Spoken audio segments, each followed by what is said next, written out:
بسم اللہ الرحمن الرحیم۔ آج ہم انشاءاللہ تعالی منہ کے اندر دندان کا درد ہو یا کسی داڑھ وغیرہ کے اندر درد ہو یا دانت میں یا منہ کے اندر کسی بھی جگہ درد ہو تو اس کو ہم نے کیسے دور کرنا ہے اس کا عمل سیکھیں گے۔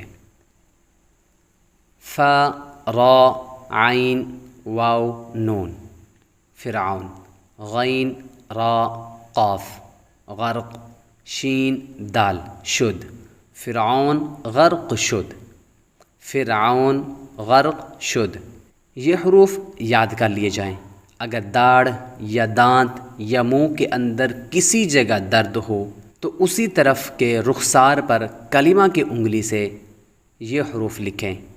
3 مرتبہ لکھنے سے انشاءاللہ تعالی درد دور ہو جائے گا۔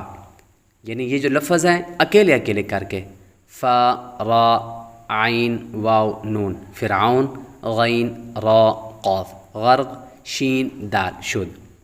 یہ حروف زبانی یاد کر لیے جائیں۔ اگر داڑھ یا دانت یا منہ کے اندر کسی بھی جگہ درد ہو تو جس طرف درد ہو، یعنی اگر منہ کے دائنی طرف یا کسی بھی دائنے دانت پر درد ہو تو دائیں رخسار پر آپ نے یہ الفاظ 3 مرتبہ لکھنے ہیں۔ اگر بائیں طرف درد ہو تو آپ نے بائیں رخسار پر کلمہ کی انگلی سے، یعنی دائیں ہاتھ کی جو انگوٹھے کے ساتھ والی انگلی ہوتی ہے اس سے آپ نے یہ لفظ لکھنے ہیں۔ تو انشاءاللہ تعالی، اور یہ الفاظ آپ نے 3 مرتبہ لکھنے ہیں، تو انشاءاللہ تعالی دانت کا درد ہو یا داڑھ کا درد ہو یا منہ کے اندر کسی بھی جگہ درد ہو تو وہ دور ہو جائے گا۔